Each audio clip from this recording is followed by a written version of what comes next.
Assalamu alaikum. Hello, I'm Khalil Alika. And I'm Zahir Parker, and welcome to AccidentalMuslims.com. So AccidentalMuslims.com is a movement, a platform where we showcase present and future leaders to help us live with purpose. And we believe that everybody has a story to tell. This podcast hopes to add value. So welcome and enjoy. Assalamu alaikum, my name is Shanaaz Ebrahim and you're listening to AccidentalMuslims.com. Assalamu alaikum, Shanaaz. Welcome to AccidentalMuslims.com. Wa alaikum salam. And Zaid, co-host. Yes, Khalil, alhamdulillah. I just want to read you something, Khalil. Yeah. I trolled it off the guest LinkedIn profile, and it says, a media and communications all-rounder with a passion for effecting social change through creative and impact-driven storytelling. If you're not interested in this guest right now, then I think you're something wrong, but alhamdulillah, Shanaaz, welcome to our podcast. Welcome to our show. We're really happy that you accepted our invitation. So sit back, relax, enjoy, and don't stop talking. Shukran so much for having me. I'm quite excited. I've been following your podcast series quite closely since you guys launched. You guys are doing amazing work. I think it's, as I was telling you, it's something that we as media consumers in this community really need. So, I tip my hat off to you guys, and I'm looking forward to, the next few episodes of AccidentalMuslims.com. Thank you. Shukran. So, who is Shanaaz Ebrahim? Okay, so if you're going to ask my parents, my dad may just deny the fact that I'm his daughter. Because that's kind of been his MO. It's like, is Shanaaz your daughter? And he's like, what did she do? Because if she did something wrong, no, she's not related to me. But I grew up in Athlone. My parents, Ali and Kulsum, they are out in Thornton Road. My dad runs Alpine Printers. My mom, everybody knows my mom. She was Rawat as well. So my family is all situated practically everywhere around Rylands and the surrounds. I grew up in Athlone. I went to Sunnyside Primary School. Very proud of it because I started my fencing career there. And then I went to St. Susie Girls High School way before the hair debacle and all that stuff happened with the former previous principal. And then I went off to study sound engineering, qualified as a sound engineer. And then I kind of just fell into journalism. Usually people say that, you chose a certain career path and things like that. But I literally fell into journalism. When I qualified as a sound engineer, I was volunteering at Voice of the Cape Radio. And from there, I actually started producing jingles and was writing radio ads for them. But then I started assisting the newsroom with producing features, and that's kind of when the journalism bug kind of bit.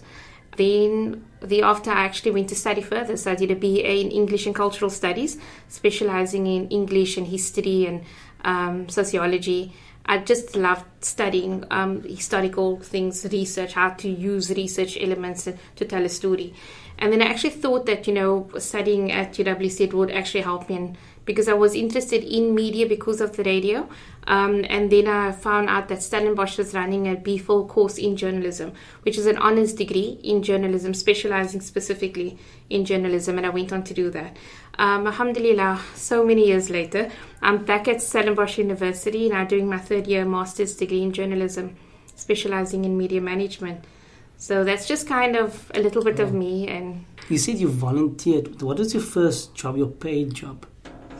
My first paid job was probably working in my aunt's takeaways in Rylands for probably like a 20 Rand or something. But for that 20 Rand, it was like, it was worth so much back then because I knew I was actually doing something that was helping someone else.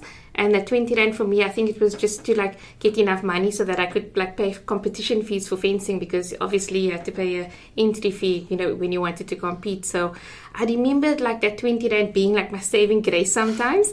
I also worked at the fabric shop while I was studying and doing my BA. I volunteered for a very long time at the radio station for, I think, easily 3 to 4 years with no salary whatsoever. And I remember starting off with a nominal stipend of about maybe 500 Rand, then 1,000 Rand or so. So it was never about the money, but it was actually about the experience I was gaining. Mm-hmm. So when I looked at the radio station and the amount of things that I used to do over there, I started off actually writing scripts and using my sound engineering background to produce really good quality radio ads. And then from there, I assisted in the marketing and sales department a little bit with actually scheduling radio ads and speaking to potential sponsors for Jumu'ahs and the dhikr sponsors on a Thursday night. And then from there, I kind of moved into programming and started working on a Saturday live program with the late Manadia and Muhammad Zain. And I used to do a lot of reviews, whether it was a movie review or coffee shops or like just new interesting trends that we found the Muslim community kind of gravitating towards. So that was quite fun. And then from there, like my on-air profile kind of grew, and then I started moving into doing a little bit more news features, but on the on the production side. So, but yeah, my first paying job, 20 Rand, working in a takeaways. Shanaaz, you mentioned something quite, and you said volunteering is how you started, how you got your first breakout, I would term it, and volunteering gave you the experience. What else does volunteering, not only at the radio station or anywhere, what do you think it can bring to a person or a person's personality? Wow, for me, it actually, as much as you guys think I'm an extrovert, because I think maybe my social profile thing, kind of like portrays that, I was very much an introvert, and I think I didn't really know who I was or what I wanted to do. It was very weird going to my dad when I was in matric to say, "Daddy, I want to be a DJ." And I nearly had a heart attack. But the funny thing is that volunteering for me kind of forced me to get out of my own shell. And because we are raised in such conservative environments and we kind of limited in what we can basically explore and do, especially being, a young girl coming from a traditional Indian Muslim family household, I was very, very fortunate that my parents never stopped me from trying anything or exploring various options. Volunteering for me was very, very important because I kind of started figuring out who I wanted to be and what I wanted to do in life. And I think that I also was forced to interact with people outside of my community and outside of my household. So I always joked and I said, I never had any Indian friends at school because most of my time was actually spent on a Saturday at a fencing competition.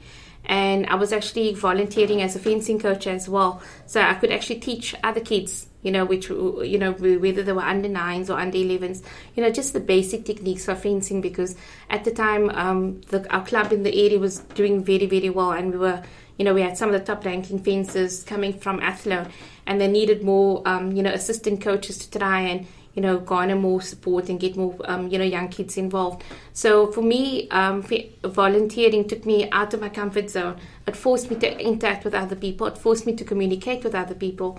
And I think it was very important because along the way, I started actually kind of figuring out who I wanted to be and what I wanted to do. So, let me get this right. Fencing, not jumping over the fence. Fencing no, with the actual sword. like Zorro Musketeer kind of fencing. Wow. Yeah. So tell us about that. I mean, first time I've met someone doing fencing. So. Yeah, no, you know what? I started fencing at primary school. I think I was probably in grade 3 or grade 4. I think it was standard 1 or standard 2 at the time. And there was a teacher at Sunnyside Primary School. Her name is Glenda Peters. And she won the World Championships in Israel in the 1970s. And at the time, she was teaching at Sunnyside Primary, and she started fencing as an extracurricular activity.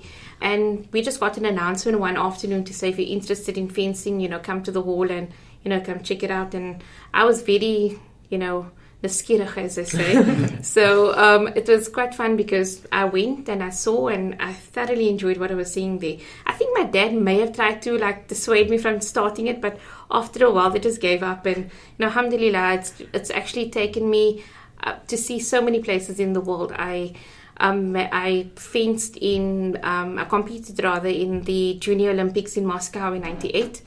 And I think people know Ibtihaj Mohammed from the US now, that was in the US Olympic team that won bronze in the Olympics last year. And it's amazing to see just how much attention she was given. Back then when I was fencing, there was no such media spotlight, which I think was a good thing, at the end of the day. But again, it was one of the most liberating and exhilarating experiences because I went I toured Europe. I went to Amsterdam. I've seen places. I went to, I stayed in Luxembourg where we attended a high performance sports camp. I fenced in Amsterdam. We saw parts of Europe that I don't think, I think people tuning in is probably just dreaming of actually seeing, or they maybe read about it in a book or so. And I was, nothing of that, none of this could have actually happened without the support of my parents. And I think Uncle Ali and Auntie Kulsum, they're probably very, very happy that, alhamdulillah, I'm married and settled now, and I'm not jumping on a plane anyway. But it's been one of those really, really nice experiences, because from fencing it just kind of snowballed. I got my accreditation as a fencing coach, so I was coaching for a while.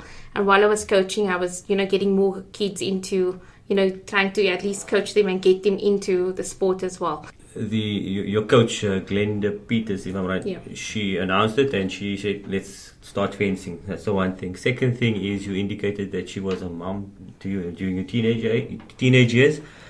And then the third thing you mentioned was you actually started training younger kids. Yeah. Question to you then is, do you see yourself as a mentor? Did you have a mentor? And what is the importance of mentorship, if you believe in it? I very much believe in mentorship. I don't believe that there is enough emphasis put, especially in a working environment now these days. I don't think that there is enough emphasis put on mentorship, especially for the youth. Having worked as a journalist and having worked in the community as an aid worker, I worked as a communications person for NGOs and stuff, and you get to see and interact with people on various levels, and you realize that if there was only one person that is taking a young boy or young girl under their wing and kind of like helping them along, not necessarily giving them a stack of books and paying for the bursary, but sitting with them and helping them throughout the educational journey or so, I think it is more impactful. Glenda for me was one of those women who and I think, I appreciated the relationship she had with my mom, because my mom knew that, okay, if I'm at fencing, Coach Peters is there and my daughter will be okay. My mom allowed me to travel for fencing. I had to go up to Bloemfontein and Durban and Johannesburg constantly, because we had to compete in a certain amount of national tournaments to get, points and all that stuff to actually qualify to compete in competitions like a World Championships and the Junior Olympics. And all along, my mom couldn't actually, I remember they did a road trip with us we threw all the fences in a bus and we went up to Bloemfontein. And my mom, being like the Indian mom that she is, came with pots and pans and everything. So we actually had like home cooked food, on that fencing tour. And it was unbelievable, because it was the first time that she actually saw what we were doing. And because she had other children, I couldn't expect her to be there at every single fencing competition, but I also appreciated the fact that she trusted my coach, as in Glenda, that she was there and she was keeping an eye on me. But I feel that if I didn't have that mentorship, whether it was in fencing and later on in my career, the late Munadia became a really, really, really good friend, and she was more impactful in terms of my journalism career as a mentor. I don't think I would be where I am today if it wasn't for those two women. So you mentioned the importance of mentorship. I always think of the quote that I think this Josh Shipp is one of those very famous youth speakers, and he mentions that a child is one caring adult or mentor away from success, and that's true. No, very much. I've experienced it personally, and I'm purely talking from experience here. I feel also from a professional perspective, I was always hesitant about journalism, I must be honest, because I came in I qualified as a sound engineer, and I was very disappointed because I couldn't find work immediately. At the time when I qualified, most of the positions available were at nightclubs, and it was live sound events. So there were music concerts at the Velodrome, and you could actually double up as a whether you were working on rigging or miking up cables or whatever the case may be. But I also felt that as a Muslim, I'm Muslim first, and that was a very uncomfortable place for me to be.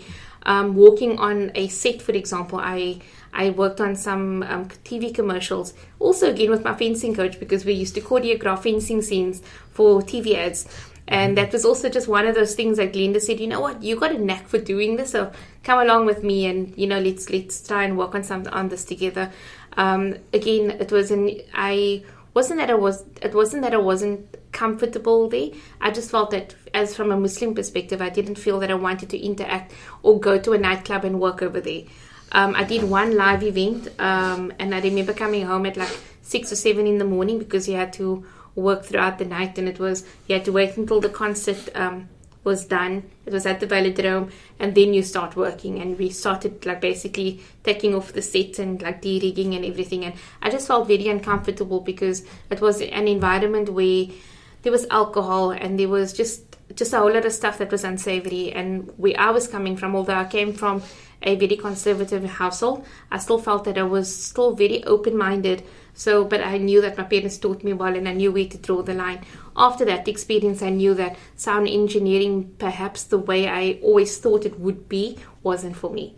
And then, I kind of like went through a slump because I was trying to figure out what I wanted to do.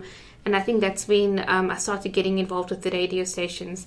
And it was quite nice because I kind of realized, and at that time, like, Muslim radio, it was the heyday. I mean, 95, when all these, everything went live, and it was kind of like the pulse of Cape Town at the time. You had to be tuning into the radio station, and there was amazing things happening on the radio. Not that there isn't anymore, but I think there was just a different passion that was shown towards radio back then compared to now. And I think that there was, I kind of knew that is kind of like the area where I wanted to be in. I knew going into sound engineering, I wanted to be in radio because I qualified in about 98, 99, 2000. I qualified as a sound engineer, but that was because of my volunteering days at Voice of the Cape from 95, 96 onwards. So I kind of knew where I wanted to be. And I just felt that I felt very settled there because it was a wholesome environment. It was one where the whole community was involved. My father was involved through the masjid, through St. Athens Road. He was also involved, on the station management level. And it was quite cool because it was something that I enjoyed doing. I enjoyed going to the station. Whether it was like a random, answering the call during a telethon or so, I just felt that I was actually doing something that was worthwhile. So sound engineering, 3-year degree, 4-year degree? I actually did a 1-year diploma course here in Cape Town. Okay.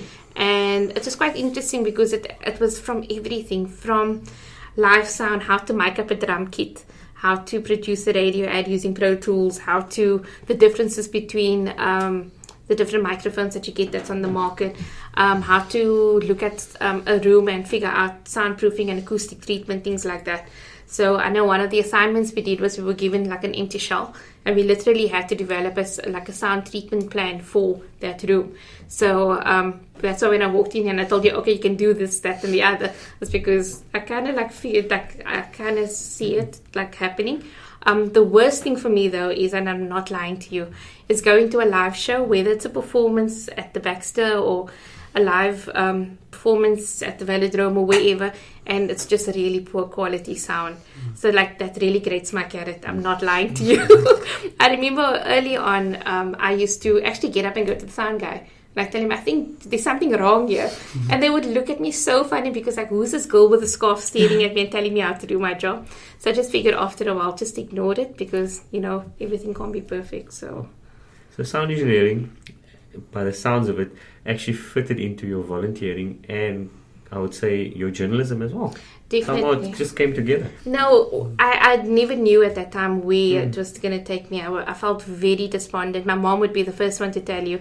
And at the same time, it was, my aunt randomly offered me a job at the fabric shop. She was like, you know what, come work for me. You're like, you don't have anything to do. I need help. Which was like, okay, cool, no problem. And while I was there, I think I was there for about a year and a bit, and then I started kind of like thinking about like, what do I want to do? Because clearly the sound engineering wasn't panning out. And I was quite despondent because I'm like, I paid so much money. I'll work for those fees and I got this thing, but I can't do anything with it. Also, the industry at the time wasn't very forthcoming to having a Muslim person kind of standing there and coming at the door and saying, look, I'm a sound engineer, give me a job. So it was quite funny because while I was there working for my aunt, and then I realized, maybe I can use what I've learned over the years and my experience through volunteering at the radio station. Do people tell you that you're doing too much? Sometimes they do, but I think they don't also fully get me. Many times I was told professionally, oh, no, you're doing too much and you've got to slow down and whatever. I don't believe that that's the case. I mean, I look at my parents and they are, alhamdulillah, 65, 66 years old, and they're still going. They're still working for the community. They're still trying to make a difference. And I think that's where I get my inspiration from, because my mom and dad can easily say, I'm well over the retirement age, but I don't think that they, and they do get tired, but they will never tell you, you know what, that look here, I think I'm going to like hang up those clicker togs. My dad's still talking about playing soccer on William Herbert, you know, and my mom is still cooking up a pot of curry somewhere. And at the end of the day, my dad just yesterday went to a mosque meeting on the last Tuesday of every month. We all know it's the mosque meeting, and my dad is there. So as much as I say, you know, I'm getting tired and maybe I'm doing too much, I have to look to my parents and I say, you know what, but they're still doing this, man. They've still got passion for what they believe in and what they want to do, and making that change. So as long as they're going to be doing it, and if they're running, alhamdulillah, for another 10 years or so, who am I to complain to say I'm doing too much or I'm getting tired? So I think it's quite inspiring to look at your elders and see what they're doing and try and emulate them as much as you can. Yeah, 100%. I look at my mom. She's still teaching at BBI Nursery School. And every year I tell her, Mom, this is last year. Yes, this is my last year. Next year I'm going to resign. Next year I'm retire. And every year for the past 10 years she's telling me, this is my last year, this is my last year. And something small like that really inspires you, because you can see she's here, 60 odd, but she's still driven to teach these young children. Man, I can't even manage 2 children. She's managing 40. It's amazing impact that you mentioning your mom was a nursery school teacher. Just today I ran into my nursery school teacher and I greeted her. I still remembered her, and it was amazing. You never forget the people that has had an impact on your life. No, definitely not. I think that if I just look in my family circle, I mean, all my aunts and uncles, no matter what they're doing professionally, they're all constantly busy. And they're all constantly working towards the same goal, which is, you know, trying to really make something and of themselves, of their families, of the community as well. I don't recall, my one uncle this week was featured in the newspaper for, you know, winning an accolade in medical photography. And he's the first African to do so. And I'm thinking, you know what? Maybe that's where I get the media genes from, because I've been trying to question. I actually thought I was adopted at one stage. But my mom and my dad, they just shake their heads and like, okay, you be adopted, it's fine. But it's amazing to think that I've got an uncle who's actually this world-renowned scientist. And he's just like up the road now, because he used to stay in Britain, now they're back here. But I mean, the amount of work and the dedication that is given to his craft, and you know, and he's constantly improving and looking for more avenues of research. I think for me, as a researcher, I think it's amazing. I get my mom's eldest sister and my dad's eldest brother. They're constantly busy, and and for them, Uncle Baya's 70 odd years old now, but still cooking food and still trying to, you know, prepare that most perfect, you know, pot of soji for everybody, because that's what they're known for. And again, like, I think that they just, you know, the amount of energy that they infuse is something that's really admirable. I can just go back to journalism, just something I picked up in the last 5 years. There's a lot of female journalists out there, and there's an increase in Muslim female journalists as well. And in particular, one I like to follow, the Daily Vox. Yes. Why do you think that's the case? What's the success behind it? I think journalism in the last 5 years has become very trendy. You know, with the change in the media landscape globally, with the internet and with digital media, new age media, it's been amazing to see that there's just so many more avenues available as potential professions, but also in terms of avenues of communication. I think journalism, when I started journalism and when I wanted to do journalism, I must be honest, people were very hesitant. They were like, are you sure you want to be a journalist? Like, you know, there's medicine and there's law and there's accounting and all that stuff. But I also felt that there's a lot of people that settled for the more traditional professions because it was just the norm in the community at the time, or in society at the time. And I mean, I feel that with journalism, and especially the amount of female journalists that's currently coming up in the fold, Khadija Patel being, appointed as editor of the Mail and Guardian has been absolutely phenomenal, especially for female journalists and especially Muslim journalists in South Africa. Conita Hunter as well, being a senior reporter at the Sunday Times, I think a senior political reporter at the Sunday Times. I think it's been amazing. I just feel that these parents shouldn't, deter their kids from studying what they want to study. I think many a times, and I've seen it with my own family, that often, people are given a choice. Oh, do you want to do this or do you want to do that? And often, yes, you need to make your parents happy, but also you got to be happy yourself. Somewhere deep down, you have to figure out what you want to do. In terms of just coming back to your question about female journalists, I think that over the last 2 years, there's been the sudden boom of female journalists, social activists on Twitter as well. And they actually leading to serious discussions, whether it is about fees must fall or roads must fall. It's actually female activists standing in front and saying, you know what, this is what we believe in and this is what we're calling for. And I think that is so interesting because 10 years ago, there was no women standing in front. And if you think about it, maybe in our more traditional institutions, that's still also predominantly led by men. That's still the case. But these days, it's quite interesting to see that political and that social activism arena, it's changing dramatically. And I think that's quite something, that's definitely something that should be applauded. So I'm asked maybe a stupid question. Can you be a successful journalist without being on social media? At this stage, no, I don't think so. I use social media, and I know this is one of your questions around my use of social media. Somebody actually thought I worked for Facebook at one stage, which was so funny. I wish I was working for Facebook. Then I didn't have to be a journalist. I mean, people will think that journalists get paid a lot of money. Definitely not. Honestly, there's no money in journalism. I won't deter you from becoming a journalist, but I just feel that if you think you're going to make money very, very quickly, it's definitely not the job for you. You got to be passionate about it, and I just love telling stories. I love sitting down with somebody and actually getting to know them and getting to know their story and just sharing it with the world. And I feel social media is one way of using. Social media is one platform that you can use to share someone's story. I've become recently very selective in terms of how often I am on social media and what I do post on social media. Not because of anything, but I know that there's just been, I've just personally taken a step back from social media in terms of what I post in that. However, to be successful as a reporter or as a journalist or as just a social commentator, you kind of need the social media platform to share your views, because sometimes newspapers these days are not as prolific as they once were about 20 years ago. Radio stations at this stage is 20 years in, and they're also kind of going through this identity crisis. And you kind of have to create an online profile and an online brand to kind of like be seen as a commentator in a certain area, or to kind of like have your area of expertise and give yourself an avenue to share your views in a sense. But definitely you can't be a journalist and not be on social media. How would you describe yourself in 3 words?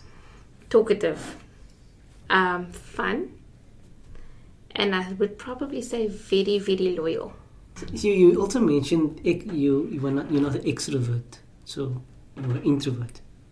I think I used to be. I consider myself to be an introvert, and I think my family would tell you that I was.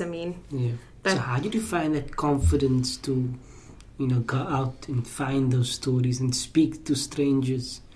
Does it come with experience, or like what drove you to go out and hone that skill? I think what helped a lot was having mentors like Linda and Munadia not necessarily holding your hand. It was more about like throwing you in the deep end and like saying, you know what, you have to go to the taxi rank and you need to go get Fox Pops from 20 people about, how is it to ride in a taxi. And you can't actually at the time challenge your editor because your editor's given you an assignment to do. At the same time, when I studied at Stellenbosch, so I stayed on campus and I was really focused in trying to hone myself as to the best of my ability to be the best journalist I could be.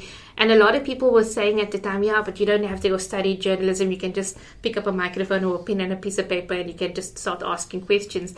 But for me, I felt that I was very theoretical about how I actually went about journalism because I was so afraid of failing again because of my experiences having gone through sound engineering and not really landing up where I wanted to be. So I was very, very cautious in terms of how I actually kind of approached journalism. it was the same thing. I was fortunate enough that the course was so dynamic that you got to do multimedia, you got to do television and radio and print, and from layout to interviewing skills and stuff like that. So I felt once I had that theoretical basis, it was easy for me then to apply it. And it was great having somebody like Manadia as a news editor at the time, because she didn't hold back. She just said, you know what, you are now going to go to the MJC. You're now going to ask them questions. You're going to be our halal reporter. Literally the halal reporter.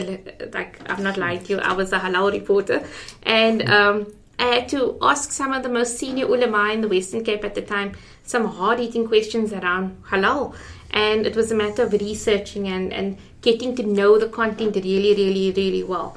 And I think it was a matter of preparation, so that when you do go up to them and you ask them those questions, you may not know, you may not be confident, inside. You may be like trembling and your legs are jelly and whatever. But when you're sitting there across the table from the president of the MJC, you are that hard, you are the journalist, and you're representing the community. And that's kind of the approach I took to everything that I did. And slowly, and with the on-air, I did a lot of work on air. I had to become confident, because I couldn't sit there and like kind of whisper into the microphone and stuff like that. Because they would literally, like when I would say, right, Shanaaz, read the news. The first news bulletin I read on Voice of the Cape was an absolute disaster. I was literally given a bulletin 10 minutes before I went on air.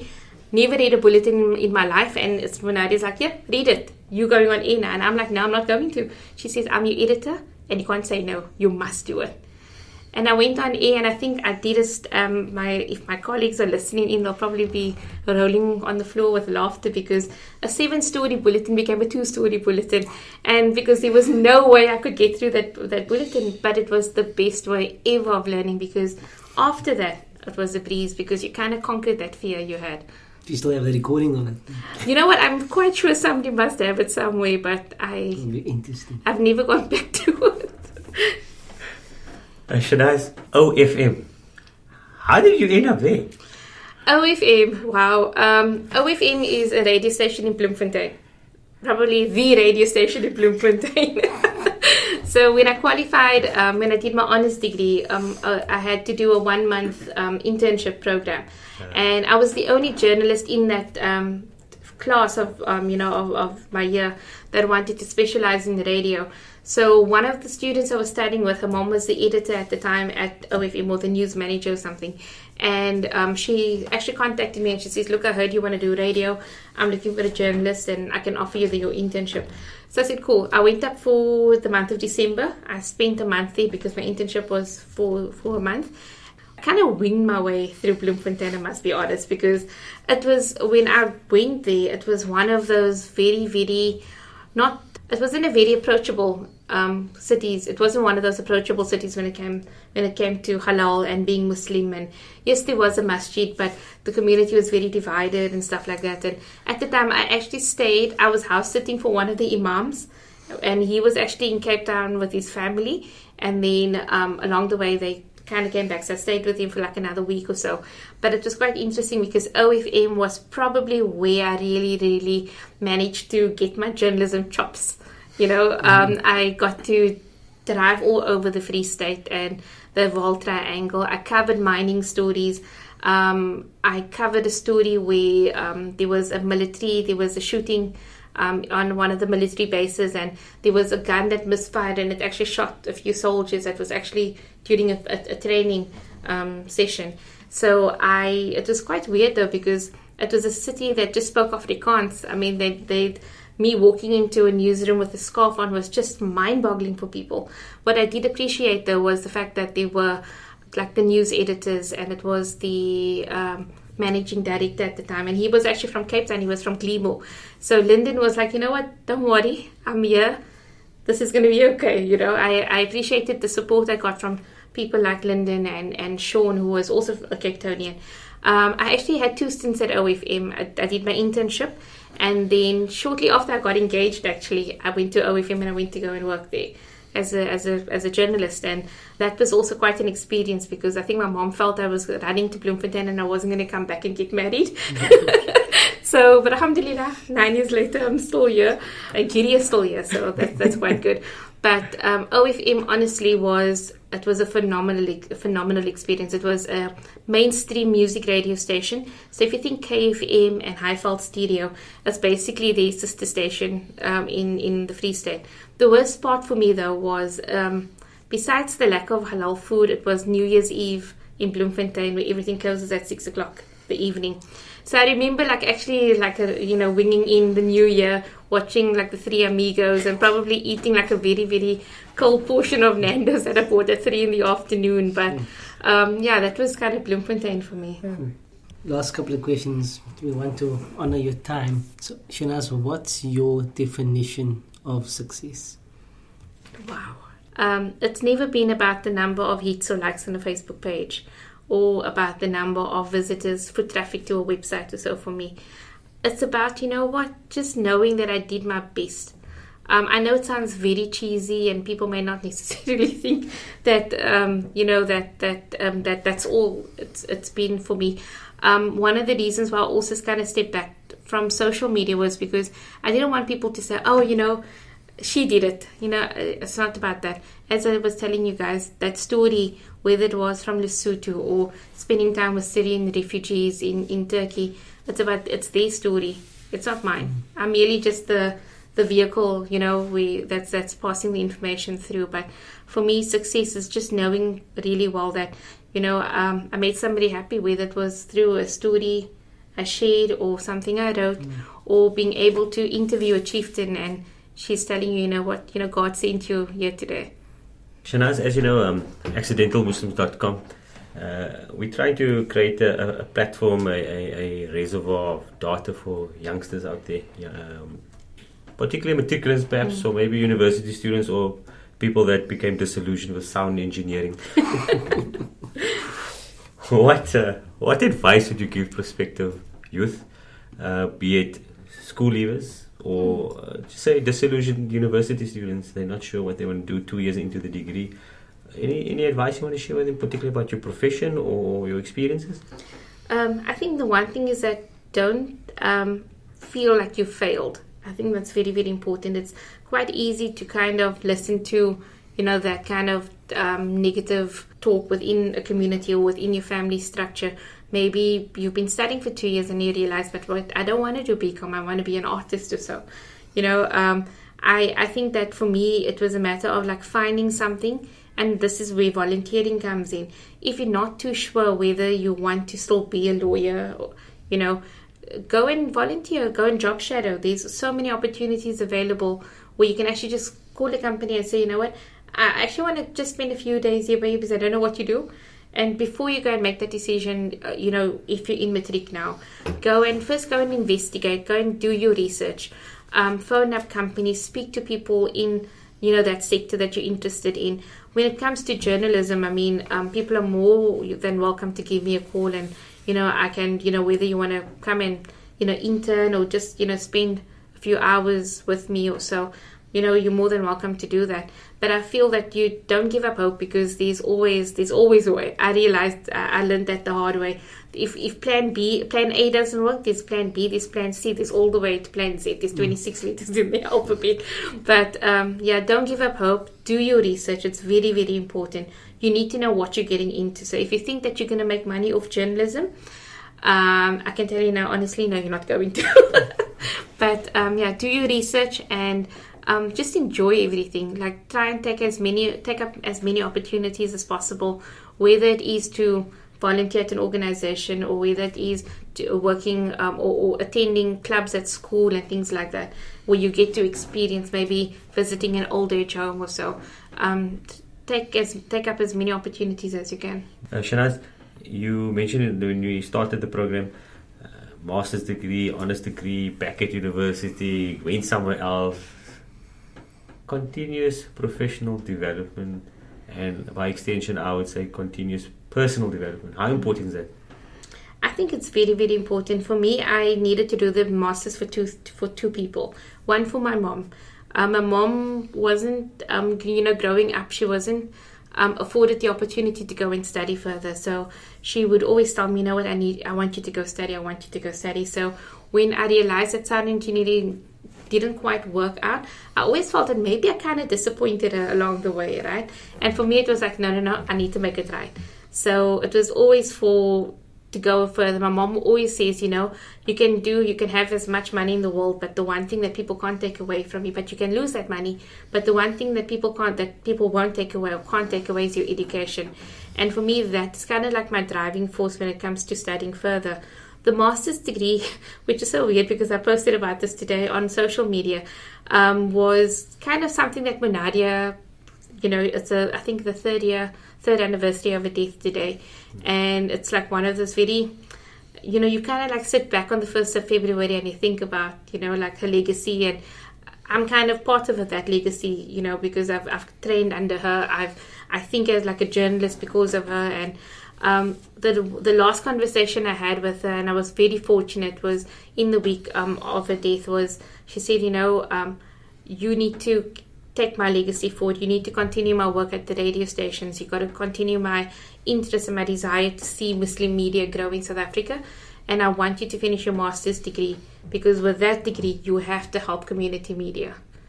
And that was like quite and Munadia, she would have never allowed you to leave her house without you saying yes, boss.